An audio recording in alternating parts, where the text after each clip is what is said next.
बिल्कुल मत करिए। चाचा जी आपको डांट रहे थे कल नहीं करके लाए आपका सोशल जस्टिस वाला। हाँ, चूँकि ना उसमें बहुत सारे लोग जीएस के हैं और जीएस में अभी उनको समय है लिखना, लेकिन जो अब आने वाले एग्ज़ाम दे रहे हैं उनको तो मैंने कहा जनवरी से पूरी तरीके से लिखना बंद कर देना चाहिए, हमारी स्ट्रेटजी होती चाहिए। चाचा नहीं लिख पाए। हम्म, तो देखिए, अगर हम भारत की बात करें, भाग एक, इंडिया दैट इज भारत, ठीक है। भारत क्या है? भारत है एक भौगोलिक क्षेत्र,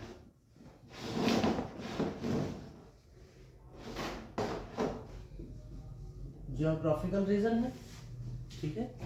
भारत क्या है? एक भौगोलिक क्षेत्र है।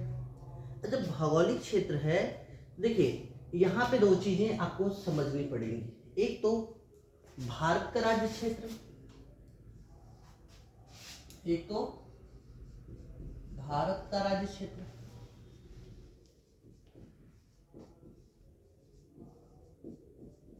और दूसरा है राज्यों का राज्य क्षेत्र। जो 28 राज्य हैं, जो केंद्र शासित प्रदेश हैं, ठीक है। तो अगर राज्यों की बात की जाए तो वो केवल कौन से आएंगे? यूटी को छोड़कर, यानी माइनस यूटी प्लस, नहीं इसको दूसरे तरीके से करते हैं तो ज्यादा लेंदी हो जाएगा। इसको कहते हैं केवल राज्यों का क्षेत्र, केवल राज्य। यानी कितने राज्य हैं? 28 राज्य हैं, यानी राज्यों का क्षेत्र अलग है। भारत का क्षेत्र, राज्य क्षेत्र क्या है? उसमें देखिए, एक तो हो गए राज्य प्लस यूटी प्लस विदेशों में दूतावास, ठीक है, माइनस भारत में विदेशी दूतावास, प्लस हो जाएगा भारतीय जलयानों का क्षेत्र, प्लस अर्जित क्षेत्र। ये हो जाएगा भारत का राज्य क्षेत्र, ठीक है। अब अर्जित क्षेत्र में जैसे हमने कुछ समय पहले अर्जित किया, वो क्या कहते हैं, असम, उसके बाद सिक्किम। असम तो तभी हो गया था, असम का थोड़ा सा प्रॉब्लम था, लेकिन हमने अर्जित लिया है। फिर सिक्किम को स्पेशली हमने अर्जित किया। उसके बाद दादर नागर हवेली और तमाम चीज़ें हैं। उसके अलावा कुछ अन्य ऐसे क्षेत्र भी हैं जैसे कहते हैं उपवृद्धि, जैसे कि कोई ऐसा क्षेत्र जो कि प्राकृतिक रूप से भारत में आके मिल गया। जैसे बांग्लादेश और भारत के बीच में जो पद्मा नदी है या गंगा नदी है, वो क्या करती है? प्राकृतिक सीमा बनाती है। लेकिन क्या हुआ कि लगभग 100 वर्ग किलोमीटर ये नदी प्रारंभ से लेके अब तक बांग्लादेश में घुस चुकी है। तो जब ये नदी बांग्लादेश में घुसी तो ये क्षेत्र क्या आ गया? भारत में आ गया। तो इंटरनेशनल लॉ के तहत अगर आपकी सीमा प्राकृतिक है तो जहां तक प्राकृतिक वो चीजें हैं वहां तक आपकी सीमा होगी।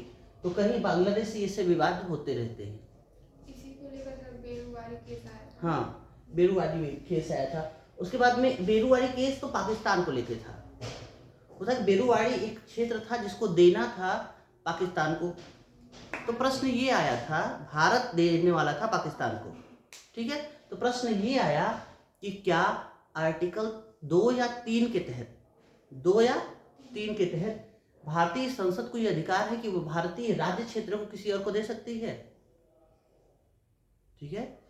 तो सुप्रीम कोर्ट ने कहा देखिए दे तो नहीं सकती है, ठीक है। लेकिन छोटे मोटे अगर काम हैं, जैसे छोटा सा कोई क्षेत्र है, अगर उसको देने से चीज़ें बॉर्डर सेटल हो जाता है तो ठीक है, सिंपल मेजोरिटी से हो सकती है। लेकिन अगर कोई राज्य क्षेत्र का अभ्यर्पण है तो उसके लिए क्या करना पड़ेगा? उसके लिए करना पड़ेगा संविधान संशोधन। लेकिन सर जी उसके लिए राज्य सरकार से भी अनुमति लेनी होती है ना? अनुमति नहीं लेनी होती, अनुमति नहीं लेनी। राज्य का क्षेत्र होगा तो राज्य का क्षेत्र है, लेकिन राज्य खुद अपने का क्षेत्र है क्या? क्योंकि भारत यूनियन है, फेडरेशन नहीं है। ठीक है, तो यहाँ पे आपको एक बात समझनी पड़ेगी कि जैसे ही आपने छोटी मोटी बात हो गई तो वहां पर संविधान संशोधन की आवश्यकता नहीं है, क्योंकि ये राज्य क्षेत्र का अभ्यर्पण नहीं कहलाएगा। लेकिन LBA लैंड बॉर्डर एग्रीमेंट हुआ था भारत और बांग्लादेश में। ये देखिए इनक्लेव्स है, यहाँ तक बांग्लादेश था और यहाँ तक इंडिया था। तो समस्या ये हो रही थी कि यहाँ के लोग कहाँ जाएं, इनको बांग्लादेशी कहा जाए या भारतीय कहा जाए। तो इन लोगों में एग्रीमेंट हुआ, तो लगभग 30 सालों बाद भारतीय संसद ने इसे जो है संविधान संशोधन के माध्यम से वो किया। तो इनक्लेव्स का ज़्यादा इनक्लेव्स भारत ने दिए और कम इनक्लेव्स लिए, क्योंकि छोटा राज्य है, इसे सीमा विवाद संतुष्ट रहे, सीमा संतुष्ट रहे। तो हम लोग क्या कर सकते हैं? वैसे भी हम पाकिस्तान से परेशान हैं, चाइना से परेशान हैं, तो और अच्छा अब तिब्बत, नेपाल और बांग्लादेश हम क्यों फंसे? तो कम से कम बांग्लादेश से तो ये मामला सेटल हो जाए।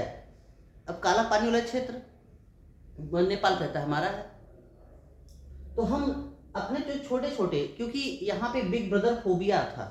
क्यों? क्योंकि इस रीजन में जो एक बड़ा देश है वो है भारत।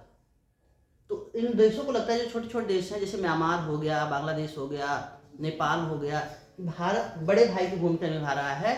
वो जब चाहता है तब हमें डांट मार के बराबर कर देता है। ऐसी स्थिति में इन्होंने क्या किया कि हमारा बांग्लादेश के साथ में कैसा स्थिति हो तो बॉर्डर सेटलमेंट हो जाए। तो हमने लैंड बॉर्डर एग्रीमेंट करने के बाद में संविधान संशोधन किया और फिर वो क्षेत्र दे दिया और कुछ क्षेत्र अपने मिला लिया। तो अब कमोवेश सीधी सीमाएं हैं। ठीक है, तो ये भारत का राज्य क्षेत्र और राज्यों के राज्य क्षेत्र में अंतर है। ठीक है,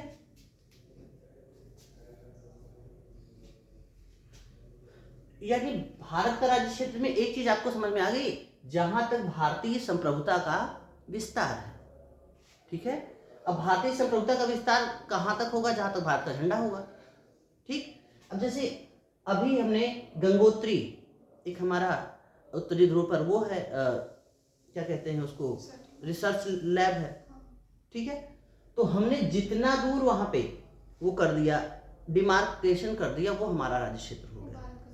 यानी कहीं पर भी जहां पे किसी का राज्य क्षेत्र न हो, अगर हम शांतिपूर्वक अपनी संप्रभुता वहां पे बना लेते हैं तो वो क्या है? हमारा राज्य क्षेत्र कहा जाएगा। ठीक है, ये क्लियर है?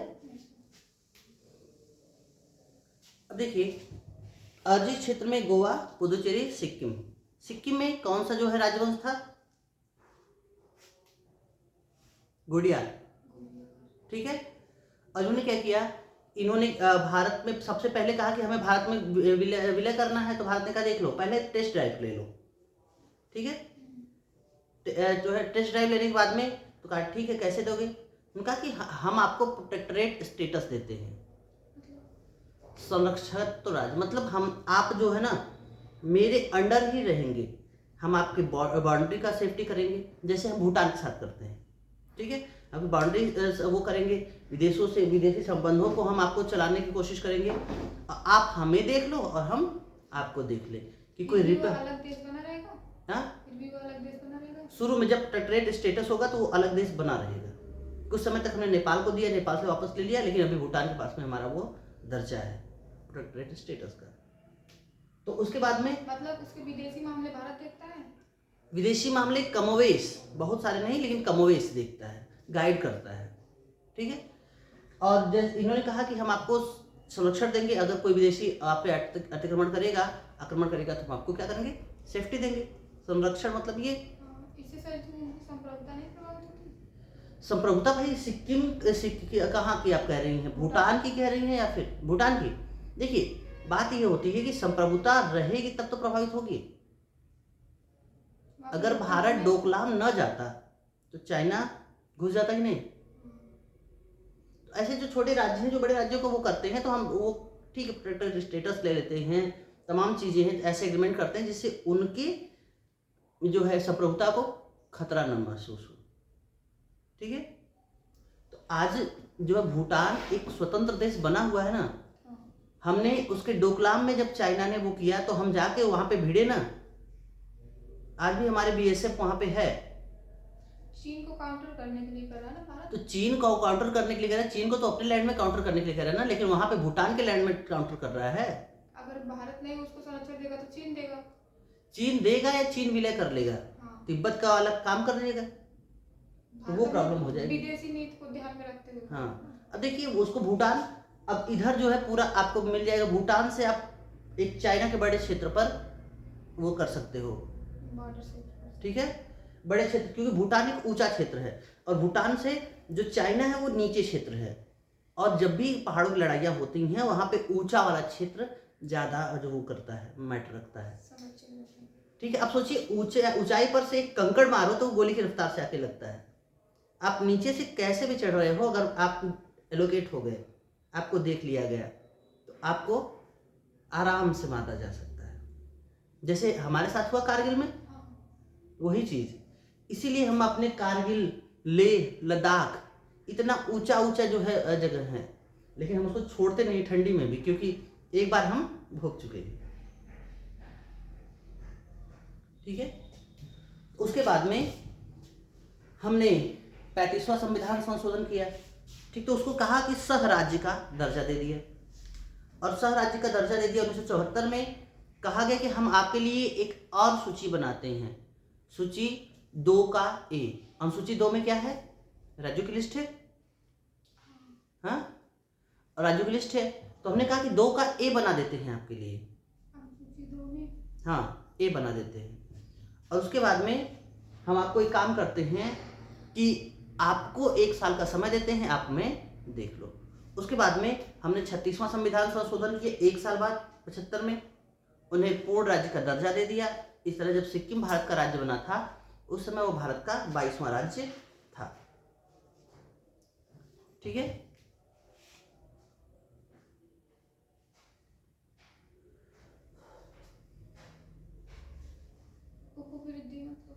उपवृद्धि मतलब वही तो बता रहे हैं कि वो प्राकृतिक कारणों से चीजें अगर आके भारतीय राज्य क्षेत्र में मिल जाए, वृद्धि नहीं, उपवृद्धि। वृद्धि अब ये कह लिए आक्रमण द्वारा राज्य क्षेत्र का जो अभी ये जो इंटरनेशनल लॉ में इसे खत्म कर दिया गया। आप आक्रमण द्वारा किसी मतलब भारत अपनी जमीन किसी को नहीं दे सकता ना, मतलब उसको अधिकार नहीं, लेकिन किसी जमीन के बदले तो दे सकता है ना। नहीं, तो भी राज्य क्षेत्र का अर्पण होगा। अगर वही बात बताया ना कि अगर थोड़ी सी जमीन है जिसको देने से, जैसे बेरुवाड़ी जमीन थी, उसको देने से अगर बॉर्डर सेटल हो जाता है तो ठीक है, कोई दिक्कत नहीं है, राज्य क्षेत्र का अर्पण नहीं कहलाएगा।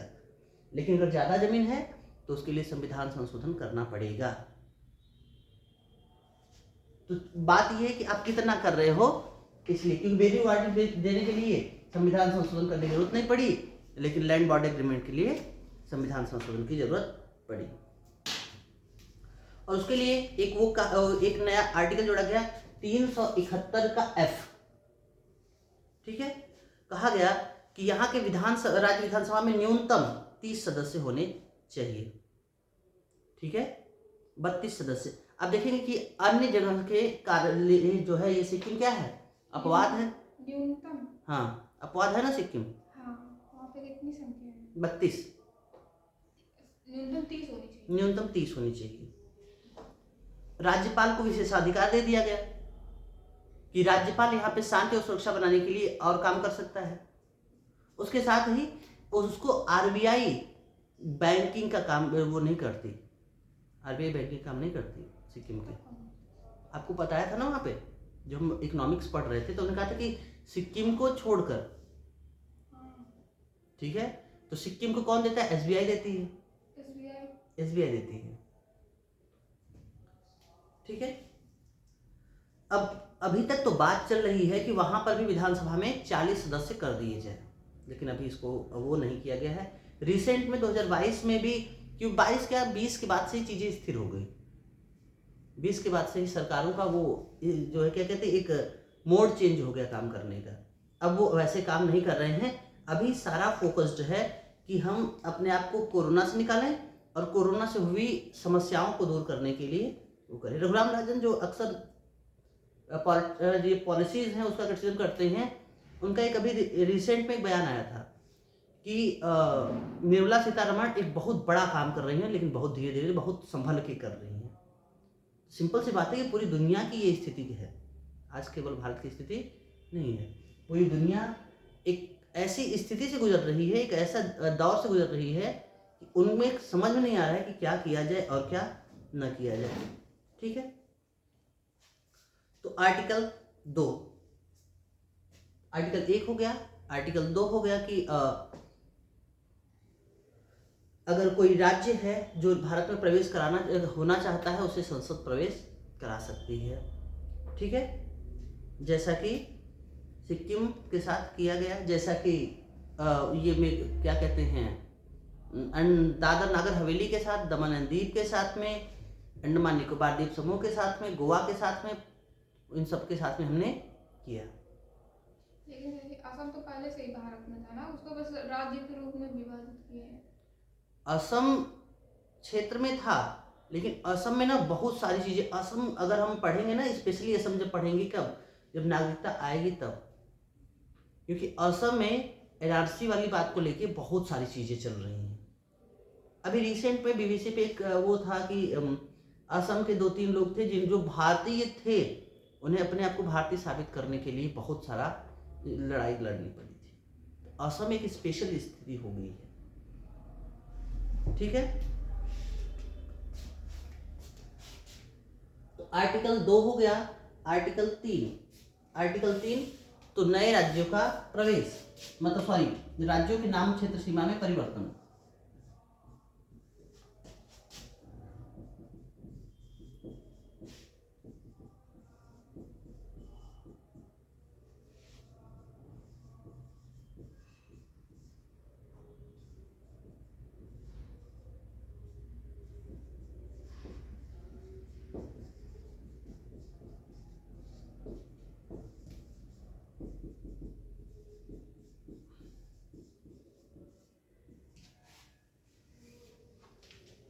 ये सब काम कौन करेगा? संसद करेगी, सामान्य बहुमत से करेगी। हाँ, वही साधारण या सामान्य बहुमत से करेगी। अब देखिए इसमें चीजें क्या है कि नाम, अब जैसे पहले था संयुक्त प्रांत, बाद में हो गया उत्तर प्रदेश, उड़ीसा, ओडिशा। तो ऐसे में क्या होगा कि नाम जब भी होगा साधारण बहुमत से होगा। ठीक, क्षेत्र, अब कौन सा क्षेत्र, जैसे बांट दिया उसको, बिहार को बांट दिया झारखंड में, बिहार झारखंड हो गया, यूपी को बांट दिया यूपी और उत्तराखंड हो गया, मध्य प्रदेश छत्तीसगढ़ हो गया। क्षेत्र और सीमा, अगर कोई सीमा विवाद है, जिस प्रकार से इस समय असम और वो चल रहा है, असम के क्षेत्र में, असम और मेघालय में सीमा विवाद चल रहा है ना, तो इसके लिए जब तक सीमा विवाद पे संसद की एंट्री नहीं है तब तक तो ये सारे विवाद कर ले, कोई दिक्कत नहीं है। लेकिन संसद अगर चाह देगी तो उसमें एक राज्य बना देगी, एक ही राज्य बना देगी, दोनों को मिला देगी। लोग भाई सबका अपना जो है अलग अलग से जो है जिला का जो डिस्ट्रिक्ट काउंसिल होता है, जैसे आदिवासियों का होता है डिस्ट्रिक्ट काउंसिल, बना देगी। आप लोग स्वायत्त शासित क्षेत्र हो जाओ, आप लोगों को मिला के एक ही राज्य बना देगा। लो मजा करो। संसद के बाद इतनी पावर है। ठीक है, लेकिन कैसे क्या होता है, तो इनमें परिवर्तन के लिए अगर कुछ है तो वो बिल बनाता है सरकार। बिल कौन बनाएगा? सरकार। और सरकार बनाएगा, किसको देगा? राष्ट्रपति को देगा। राष्ट्रपति उसको क्या भेजेगा? राज्यपाल को। राज्यपाल उसे कहां भेजेगा? राज्य विधायिका, विधानसभा कहेंगे तो एक ही आ जाएगा, अगर जो है विधान परिषद होगा तो। ठीक है, तो राज्य विधायिका के पास भेजेगा। अब यहां से चाहिए जो कहे, कोई मतलब नहीं। इसके बाद ये फिर से राष्ट्रपति उस पर अपनी क्या देगा? पूर्व अनुमति, राष्ट्रपति की पूर्व अनुमति चाहिए नए राज्य, मतलब इनमें राष्ट्रपति क्या चाहिए, पूर्व अनुमति चाहिए। उसके बाद पूर्व अनुमति के बाद में संसद के दोनों सदनों में पेश होगा।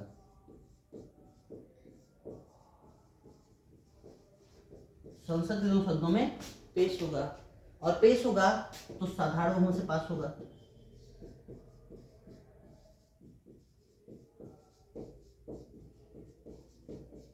यहां से 3 प्रश्न आए हैं पिछले 10 सालों में। साधारण बहुमत से पास होगा, और साधारण बहुमत से जब एक बार पास हो गया तब समस्याएं ये नहीं होंगी। अगर पास नहीं हुआ तो क्या होगा, साधारण बहुमत है तो साधारण बहुमत में हमने एक आर्टिकल देखा है, आर्टिकल 108, किसके लिए, संयुक्त अधिवेशन के लिए।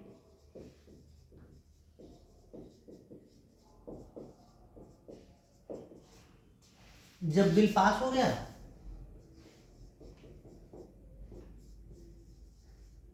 और तब ये फिर से कहाँ आ जाएगा, राष्ट्रपति के पास में आ जाएगा। राष्ट्रपति हस्ताक्षर कर देगा, क्योंकि पूर्व अनुमति है तो हस्ताक्षर करना ही करना है इसे, और उसके बाद में नए राज्य का गठन हो जाएगा, नाम क्षेत्र सीमा में परिवर्तन हो जाएगा।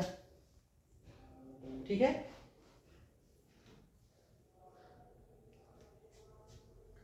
देखिए अगर हम राज्यों के गठन की बात करें तो राज्यों के गठन के लिए कौन से आधार तय किए गए। ठीक है, तो हमें एक बात समझनी होगी कि आजादी से पहले जितने भी, जैसे बंगाल विभाजन हुआ, उसके बाद में बंगाल से जो है बिहार और क्या कहते हैं, बिहार और उड़ीसा को अलग किया गया। उसके बाद में तमाम ऐसी जो छोटी छोटी चीजें हुई, तो उनके बाद जो इंडियन नेशनल कांग्रेस थी उसने कहा देखो हमें भाषा के आधार पर राज्य चाहिए। किसके आधार पे, भाषा के आधार पर राज्य चाहिए। लेकिन जब भाषा के आधार पर राज्य चाहिए तो जब इनका बारी आया कि आप राज्यों को आप चलो राज्य बनाओ, तो इन्होंने कहा ठीक है राज्य बनाएंगे, लेकिन उन्होंने एस.के. धर करके एक महान वो थे, क्या कहते हैं, हाँ तो वो थे ना, क्या कहते हैं, एक न्यायाधीश थे। ठीक है, तो देखिए 1947 में क्या हो गया, भारत विभाजित हो गया। विभाजित किस आधार पे हुआ, धर्म के आधार पर। धर्म के आधार पर भारत क्या हो गया, विभाजित हो गया। अब जब एक बार धर्म के आधार पर भारत विभाजित हो गया तो कहा कि ये तो अगर हम धर्म या भाषा की बात करते हैं तो ये उपराष्ट्रीय भावना हो जाएगी। क्या हो जाएगी, उपराष्ट्रीय भावना।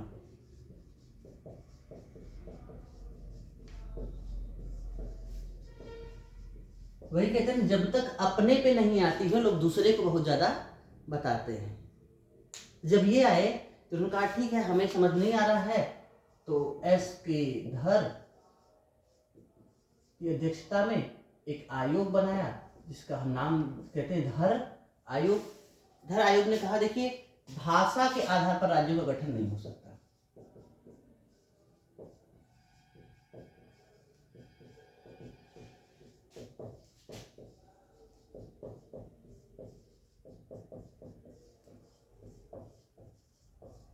भाषा के आधार पर राज्यों का गठन नहीं हो सकता।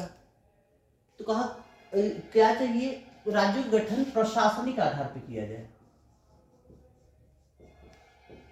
प्रशासनिक आधारों पर राज्यों का गठन किया जाए। तो ये आयोग ने सही सिफारिश की है या नहीं, इसको जांचने के लिए एक जेवीपी आयोग बना। एक्चुअली जेवीपी आयोग कुछ नहीं था, केवल इसमें 3 बड़े नाम थे, जवाहरलाल नेहरू, वल्लभ भाई पटेल और पट्टाभी सीतारामैया। इन तीनों ने मिलकर जांच की और पाया कि धर आयोग सही कह रहा है।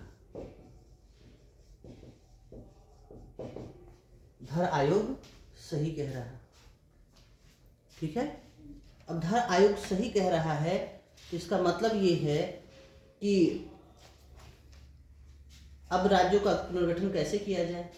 तो कहा गया 1950 में क्या हुआ कि पहली बार राज्यों का गठन हुआ और 4 प्रकार के, यहाँ पे अक्सर प्रश्न पीसीएस में आते हैं कि जो है ABCD कैटेगरी किसके लिए थी, तो A, B, C और D 4 राज्यों की श्रेणियां बनाई गई, जिसमें ग्रुप ए में था 9 स्टेट। ठीक है, 9 राज्य जो ब्रिटिश प्रांत हुआ करते थे।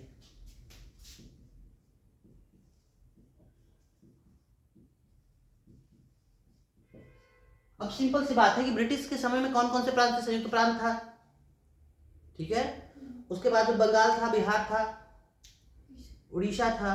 तो ऐसे ही 9 राज्य। आपको अगर ऑप्शन में आए कि इसका स्टेटस क्या था, आप बस ये ध्यान दीजिएगा कि वो प्रांत था या नहीं था। बी में थी देशी रियासतें, जो कि 9 थी, 9 देशी रियासतें। उसके बाद में चीफ कमिश्नरी थी, 10 चीफ कमिश्नरी। चीफ कमिश्नरी क्या था? ये जो गवर्नर सीधे चुनता था ना, जैसे यूटीज है आज की, वही चीफ कमिश्नरी थी। ठीक है, और डी में था अंडमान निकोबार द्वीप समूह, ABCD। ठीक है, तो ABCD का विभाजन किसके लिए था 1950 में? राज्य पुनर्गठन के लिए। 1950 तक केवल 9 रियासतें रह गई थी। ठीक है, राज्य पुनर्गठन के लिए था। ठीक है, लेकिन उसके बाद आपने अक्सर एक नाम सुना होगा कि क्या कहते हैं उसको, पोट्टी श्रीरामल्लू। हाँ, आंध्र प्रदेश में। हाँ, आंध्र प्रदेश में। आंध्र प्रदेश में जो है भाषा के आधार पर राज्य, एक गांधीवादी नेता थे, भारत के आधार पर आंध्र प्रदेश के गठन के लिए वो अनशन करते हैं और लगभग 21, हाँ वही अनशन, 51 दिन पे मर जाते हैं। 41 ना, 51 जो भी हो, 51 नहीं हो गया, 51 ज्यादा हो गया, उसमें दिखाता है। जो भी हो 51 दिन ज्यादा हो गया। ठीक है, मतलब उनकी मृत्यु हो गई। अब उनकी मृत्यु हो गई तो सरकार के ऊपर क्या आया? दबाव आया। तो जब जो है सरकार के ऊपर उन्होंने 53 में वो किया, भूख हड़ताल की, मर गए, तो पूरे के पूरे जो है उस क्षेत्र में ना भयंकर तरीके से वो क्या कहते हैं उसको, अगजनी, लूटपाट और तमाम दंगे फसाद शुरू हो गए। पूरा मतलब समझ लीजिएगा कि पूरा आंध्र का क्षेत्र जल गया।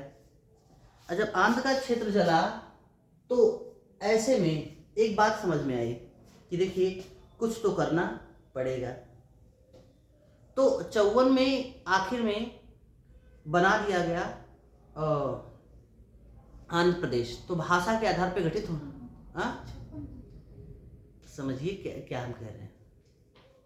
ठीक है, तो भाषा के आधार पर राज्य बनने के लिए आंध्र प्रदेश का नाम आता है। ठीक है, तो जो आप 56 में कह रहे हैं, 56 में आता है फजल अली आयोग की स्थापना, और आता है उस फजल अली आयोग के अनुशंसा पर आता है राज्य पुनर्गठन फिर से किया जाता है 1956 में। ठीक है, जिसमें 14 राज्य और 6 केंद्र शासित प्रदेश किए जाते हैं। ठीक है, तो 14 राज्य और 6 केंद्र शासित प्रदेश किए जाते हैं। तो उसके बाद पोट्टी श्रीरामल्लू की मृत्यु के बाद में जब आंध्र प्रदेश बन गया तो फजल अली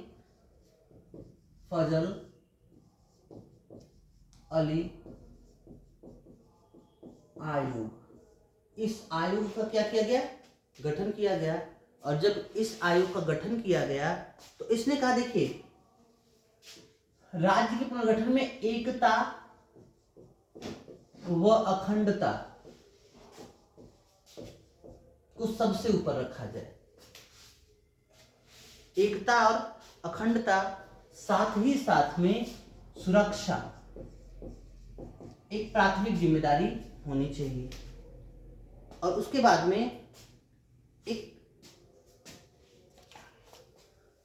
दूसरे नंबर पे अगर हम कहें तो भाषा व सांस्कृतिक समरूपता को ध्यान दिया जाए, मतलब दूसरे नंबर पे भाषा और सांस्कृतिक समरूपता पे को दिया जाए। और तीसरे नंबर पर वित्तीय और प्रशासनिक, वित्तीय व प्रशासनिक सुविधाओं को ध्यान में रखा जाए, ठीक है। और जो कुल मिलाकर हो वो जन कल्याण का भाव रखा जाए, ठीक है। तो जो है 55 में इसने अनुशंसा दी और 56 में राज्य पुनर्गठन अधिनियम आया। तो राज्य पुनर्गठन,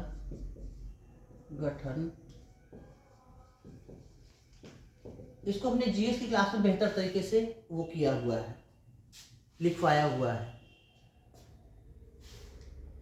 तो 14 राज्य और 6 यूटी, 14 राज्य और 6 यूटीज बनाई गई। कब बनाई गई?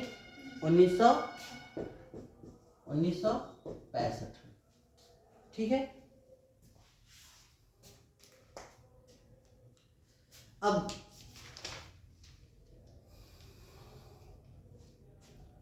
उससे पहले भी कुछ राज्य बने। तो देखिए 15वां राज्य भारत का बना, जो मतलब इसके बाद में इस अधिनियम, राज्य बने। हाँ, 15वां राज्य बना भारत का गुजरात, 16वां नागालैंड, सीरियल वाइज लिखेंगे, 17वां हरियाणा,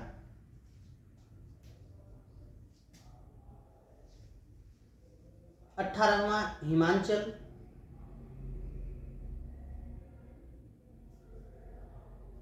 19वां मणिपुर, 20वां त्रिपुरा, 21वां मेघालय, 22वां सिक्किम,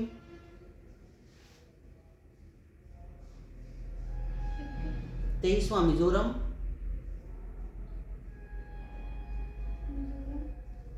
24वां अरुणाचल प्रदेश,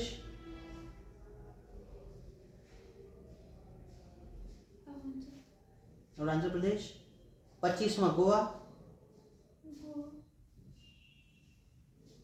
26वां छत्तीसगढ़, 27वां उत्तराखंड, 28वां झारखंड और 29वां तेलंगाना। लेकिन उसके बाद में चेंज क्या होता है, जम्मू और कश्मीर का स्थिति। जम्मू और कश्मीर को क्या कर दिया गया, 2 यूटीज में, स्टेट को खत्म करके 2 यूटीज बना दी गई। इस प्रकार भारत में कितने राज्य हो गए थे? 28 राज्य इसमें हैं।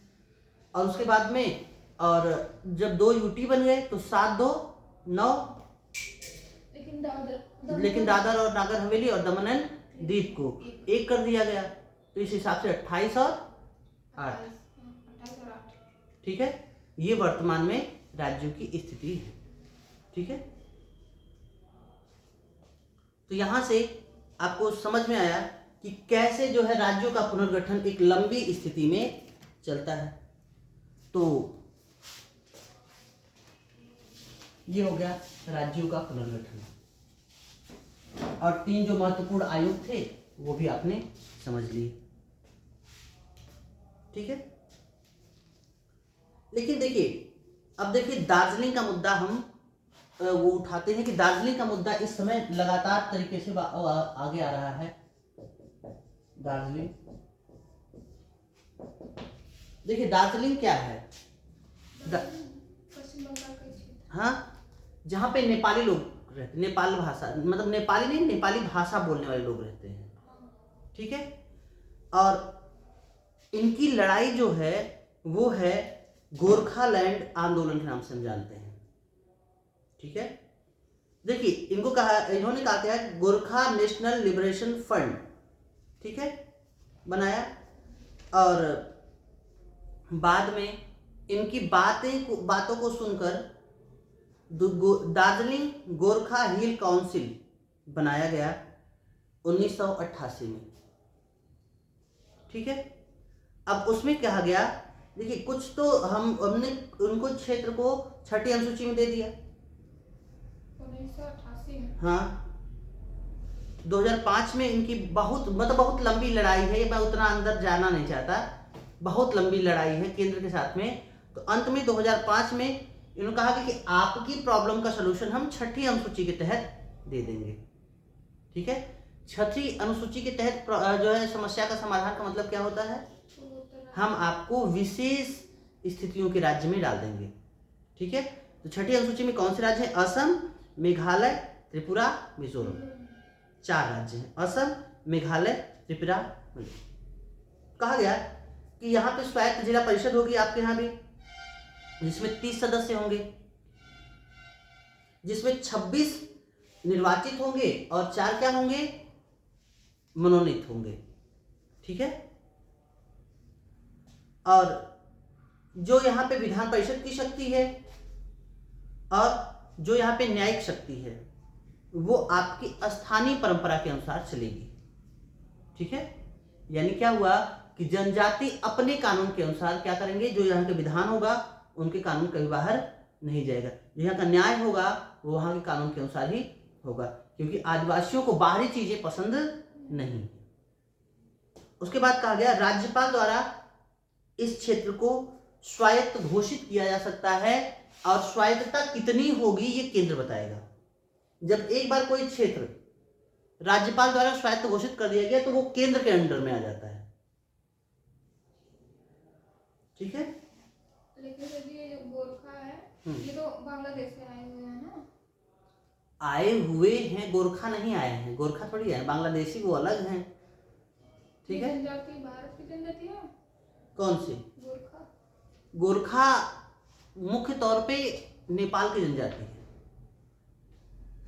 गोरखा कहाँ के रह जाते हैं? गोरखा रेजिमेंट नेपाली लोग।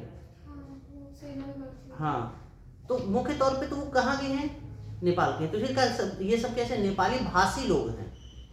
ठीक है, और कहा गया कि हम आपको छठी अनुसूची के तहत आपको विशेष, मतलब छठी अनुसूची की कैरेक्टर क्या है आपको याद होगा? 4 राज्य पूर्वोत्तर के, कौन से? असम और मेघालय, त्रिपुरा और मिजोरम, ये 4 राज्यों के तहत हमने जो स्पेशल चीजें दी वो चीज। तो कहा छठी अनुसूची के तहत इनकी समस्या का समाधान किया गया। 5वीं भी तो अनुसूची है, तो 5वीं अनुसूची में क्या है यही देख लेते हैं और उसके बाद में आगे चलते हैं। ठीक है, तो 5वीं अनुसूची में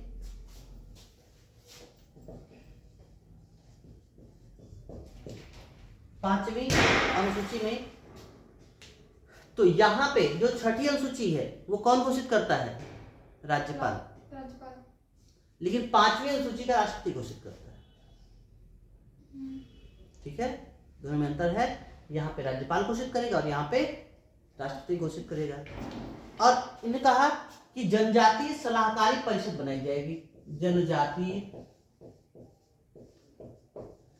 सलाहकारी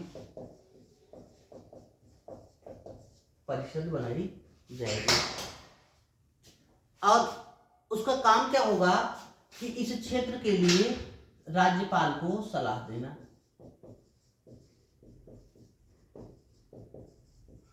राज्यपाल को सलाह देना। परिषद कौन बनाएगा? ये परिषद जब वहां पे राष्ट्रपति ने घोषित कर दिया तो ये राज्यपाल के अंडर में हो गया ना, तो राज्यपाल को सलाह दे रहा है तो राज्यपाल ही बनाएगा और ये भी निर्वाचित होंगे, ठीक है। और राज्यपाल इसके आधार पर निर्णय लेगा, मतलब इस सलाह के आधार पर, सलाह के आधार पर निर्णय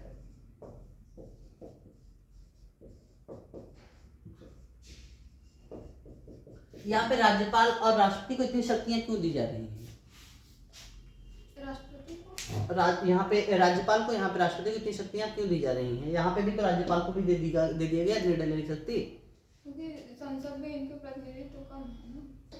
हाँ, संसद मान लीजिए कम है तो राज्य में तो है, ये तो राज्य की ही बात चल रही है।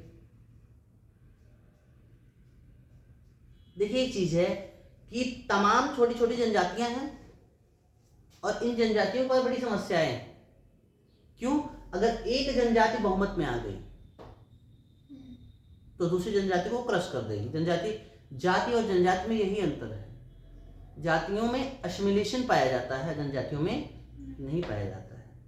तो ऐसे में जब एक व्यक्ति लेगा और जो भी राष्ट्रपति के द्वारा निर्वाचित होगा तो मतलब इसका मतलब ये है कि कहीं ना कहीं से सबके हितों के आधार पर निर्णय लेगा, ठीक है। और इसमें जो है जो 3/4 है जो इस परिषद में यानी जनजातीय सलाहकारी परिषद में, इसमें 3/4 सदस्य होंगे राज्य विधानसभा से, ठीक है। 3/4 सदस्य कहां से होंगे? राज्य विधानसभा से। बचा कितना? 1/4, यही बचा ना। 1/4 जो होंगे वो जो है केंद्र सरकार के प्रशासनिक अधिकारी होंगे, केंद्र सरकार द्वारा क्या होंगे? नियुक्त होंगे। और वास्तव में ये इस क्षेत्र में प्रशासन कौन करेगा? तो केंद्र इस क्षेत्र पर प्रशासन, राष्ट्रपति घोषित कर रहा है, राज्यपाल सलाह से काम कर रहा है, इसका मतलब है जो है प्रशासन किसका है?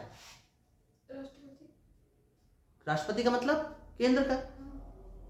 यहां पे राज्यपाल घोषित कर रहा है, प्रशासन जो है जिला परिषद की सलाह के अनुसार कर रहा है, लेकिन उसके बावजूद ये भी केंद्र के अधीन ही रहेगा। यानी हमने आदिवासियों के लिए केंद्र के यहां से उचित संरक्षण की बात की है, ठीक है।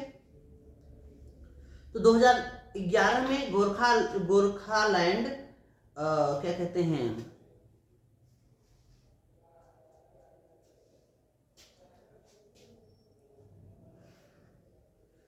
गोरखालैंड टेरिटोरियल एडमिनिस्ट्रेशन GTA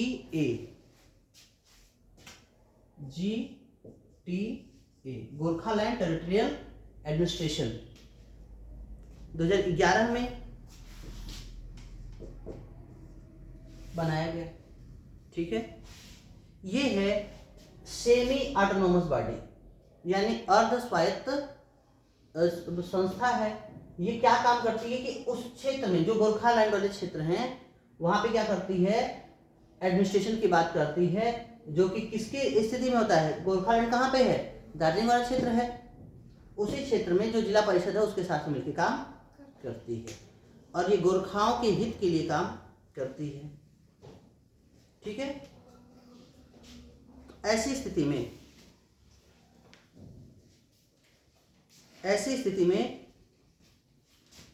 कहा गया कि 2017 में प्रोटेस्ट हुआ और उसके बाद में कहा गया कि बंगाली भाषा को 5वीं तक यहाँ पे अनिवार्य कर देना चाहिए, और जिससे क्या होगा कि सबको एक भाषा मिल जाएगी एडमिनिस्ट्रेशन की, सबको क्या मिल जाएगी? एक एडमिनिस्ट्रेशन की भाषा मिल जाएगी। लेकिन इसे कहा गया बंगाली साम्राज्यवाद। क्या कहा गया? बंगाली साम्राज्यवाद, और उसके बाद में इसे वापस भी लेना पड़ा। ठीक है, तो 5वीं तक चीज़ें ऐसी थी, मतलब सॉरी 2000 कब तक, 2017 में 5वीं तक की क्लास के लिए बंगाली पढ़ाना अनिवार्य कर दिया गया, लेकिन इसको बंगाली साम्राज्यवाद के नाम पर यहाँ से वापस कर दिया गया, और आज भी यहाँ पे गोरखा भाषा पढ़ाई जाती है, और कुछ क्षेत्रों में हिंदी पढ़ाई जाती है, और ये लोग अलग अलग भाषाएं बोलते हैं। ठीक है, तो ये रहा भाग, ठीक है, 2 हम कल करेंगे।